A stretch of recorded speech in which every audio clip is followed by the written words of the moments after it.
Looking back at this, I could have had genetic testing done, which I didn't do.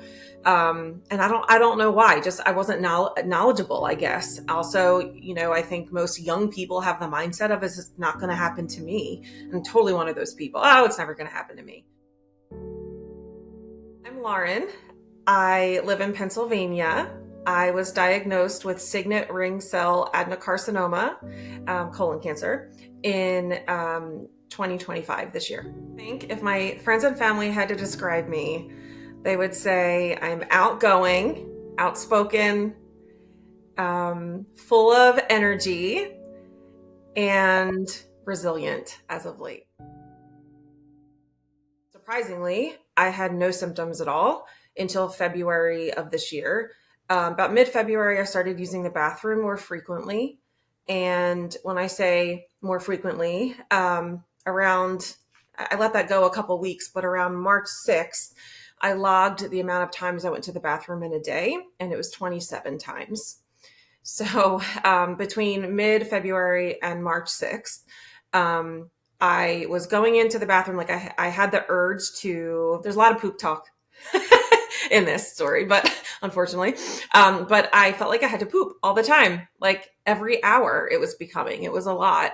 It started and it became that pretty quickly, like from mid-February into March, it was like all of a sudden I was going every hour or every even 20 minutes sometimes would pass before I felt like I had the urge to go again.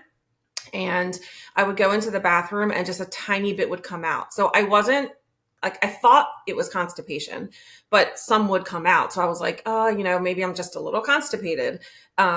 So around March 6th, when I logged all of those 27 bathroom trips, I was like, okay, like I should listen to my husband. I'm going to finally go to the doctor.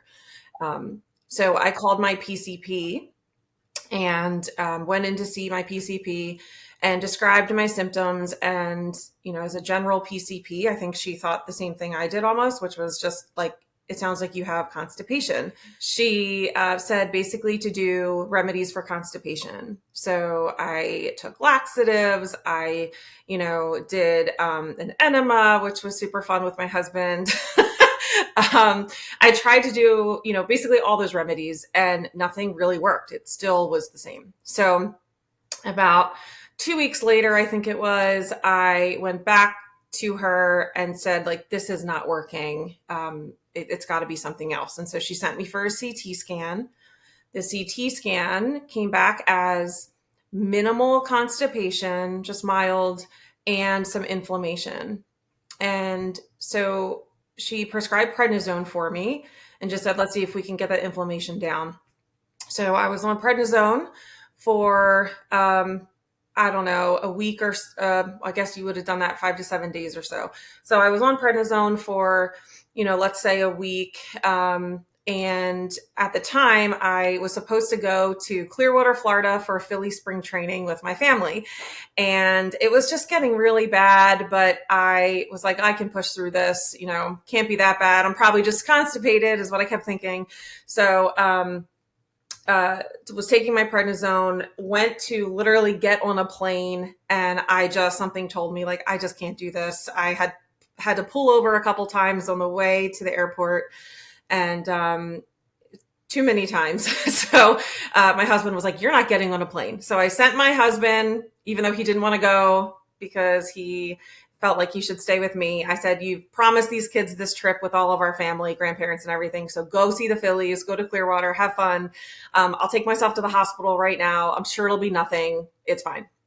So my kids get on a plane with my husband. They go to Clearwater. I go to the hospital, and I was still working on my prednisone at that point. I think it was, like a weekend. So they did an x-ray because they said, you just had a CT. We don't want to do another CT scan on you.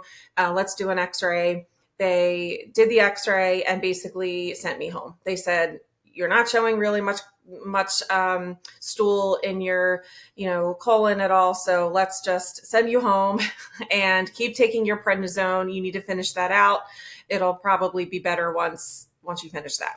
So I went home. I knew it wasn't right. Something told me, like, I don't think this is it, but what can I do? The doctors told me to go home. So went home, finished out my prednisone, And then I can't believe I did this, but 2 days later decided I'm just going to really, man this out. Went to Florida on our mini vacation, feeling like absolutely horrible. At this point, my stomach started to bloat pretty significantly. And I like my pants weren't fitting, but I was like, all right, I'm just going to get through this trip. It was a couple days, flew home, still felt poorly. And at this point, I was like, I need to see a GI doc because I don't think my PCP, I just need to get to a GI. So I went to the GI doctor and he said, it's time for a colonoscopy. So we got to get to the root of what's going on. So luckily, somehow I got that GI appointment really fast. I know usually there's a long wait, but he must have had a cancellation. I got right in, thank God. And my colonoscopy was just set for a few days later. So prepped for the colonoscopy, did the whole thing, all the liquid, a ton of liquid in my stomach. And 9 hours after I did the first day of prep, nothing had come out at all. At this point, I also wasn't able to produce anything in the bathroom either. So nothing was coming out except urine, obviously, but nothing the other way. So around 9 hours later, after I hadn't gone, about, I would say within that hour, I started vomiting and vomited all night, every 30 minutes. And finally, begrudgingly, I went to the ER. Obviously, my last experience at the ER wasn't great. They sent me home. So, but this time my husband was like, you need to go to the ER. So we went to the ER and had a CT immediately. It was like 5 a.m. So they took me right away, had the CT scan, and almost, I would say within an hour of walking into the ER, we heard the word cancer. So both of us were like astounded, not at all what we expected. We thought, again, they were just going to clean me out or something. Like that's what I kept thinking they were going to do, and I'd be on my way. But yeah, within an hour, we heard the word cancer. I think my husband let out some expletives at that point because we weren't expecting that. And we were just like, holy cow, like, wow. But still we were like, maybe that's not what this is. Like, let's wait and see.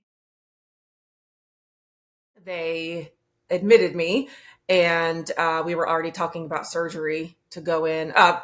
First, they were going to do a sigmoidoscopy to go in and just see what was at the bottom. They saw a mass at the bottom of my colon, right towards my rectum, and they thought it looked like the shape of rectal cancer. It had the look of it in the scan, but they needed to go do a sigmoidoscopy to really take a look and see what it was. So they admitted me. And then in that afternoon, they put me in for a sigmoidoscopy. When they went into to do the sigmoidoscopy, the tumor was about 2.5 inches that they found. And it was so large that they couldn't get around the tumor to see past it. So at that point, the next step we knew was going to be removal of the tumor, to do, surgery to remove the tumor. And at this point, my stomach looked 9 months pregnant. I mean, my stomach was enormous because all of that was still inside of me all this time, and was feeling, pain at this point. So we knew we were going to need to do surgery to get the tumor out. And they were going to have to do a resection of my colon and also a colostomy bag to relieve all of the buildup that had been in my, my intestines. At the time of diagnosis, I was 41 and the recommended age is 45. So I had never had anything. Let this be your sign to go get genetic testing done, get your screenings, and get a colonoscopy before the age of 45, which is the recommended age. Something that I think is unique to my story is, although it turns out not impactful as I thought, my dad passed of kidney cancer, diagnosed at stage 4 when he was only 55. I was 29 at the time. And So looking back at this, I could have had genetic testing done, which I didn't do. And I don't know why. Just I wasn't knowledgeable, I guess. Also, I think most young people have the mindset of it's not going to happen to me. I'm totally one of those people. Oh, it's never going to happen to me. Even though my dad had gotten diagnosed with no symptoms, right at, just like me, kind of similar story, no symptoms up until he I think he had pea blood or something, and then took himself to the ER thinking he had a kidney stone, and then was diagnosed with stage 4 kidney cancer. So not the same type of cancer, but all this time I was thinking through this process of getting diagnosed, like, oh, this has to be related to my dad. Since then, I've done they did tumor testing, and, it turns out it's most likely not related to my dad's, just random. But I think, like, looking back, could have had some testing done, or, talk to my PCP about my dad's diagnosis so that maybe I would have had a colonoscopy sooner, or, an abdominal screening sooner to know, but I didn't. Naively, didn't feel much at first. I was just kind of like, oh, this is annoying. Like, I'm constipated. I've never been constipated. I don't have a gallbladder. I had my gallbladder out in college, like 20 plus years ago. So, I was used to having, stool issues, kind of like I've never been totally normal. So I wasn't like, seeking answers necessarily. I think I just thought I was constipated, which was new for me. A little odd, but, nothing can happen to me kind of mentality. So I was like, oh, I'll just get this checked out and taken care of. But I would say once I went to the hospital, to the ER myself, while I was on the prednisone and nothing had been resolved and they sent me home, I really started to get frustrated. And I was like, something just, I don't know, it was just in my gut. I just knew, quite literally in my gut. I just knew something was wrong. I'm like, this isn't right. I started telling my family, like, I don't feel right. Something about this isn't sitting right. I just felt it in my gut. And so that's when I was like, time to go to the GI and really like get down to business and figure out what's going on. And then once I went into the hospital and heard the word cancer within the first hour of being there, I just felt like everything was so fast. I didn't even have time to digest it. I mean, it was like, it's not like I was diagnosed and then they were going to, set up appointments for me to go in and get everything done. It was just like emergency surgery. I was in, it happened really fast. My husband was there, my family came. And then it was just like, boom. Okay, by the way, you now have stage 4C cancer. So it was more like, holy cow, what's my life going to be right now? It was just really overwhelming. They did tumor testing. So I got the report for that, which showed basically I barely had any biomarkers. There was not a ton that was unique about the cancer, other than that it's the most rare and aggressive form of colon cancer. There wasn't a ton that was unique about it. For alternative treatments, rather, like different types of routes of treatment other than the traditional colorectal cancer chemo that I'm going to get, or that I'm getting now. So, yeah, there wasn't results yet that came through from the genetic testing, just the tumor testing so far. But most likely, from the tumor testing, I don't have Lynch syndrome. We can tell that it's not hereditary. It's probably most likely not from my dad. And that's what we've learned so far. So I'm just waiting for the genetic testing to come back. I do have other cancers in my family. And so I think the genetic testing mostly will benefit me to learn if there's any other cancers that I'm prone to, and to know, about my children, to know if whatever, because it's not necessarily related to my dad's cancer, my own cancer, is that going to impact my children and their DNA? So that's what the genetic testing will show me. At least I'll have that answer. Trust your gut. Whatever you're feeling, like, don't avoid it. I think looking back, I would have advocated for myself once I knew, advocated more and pushed harder.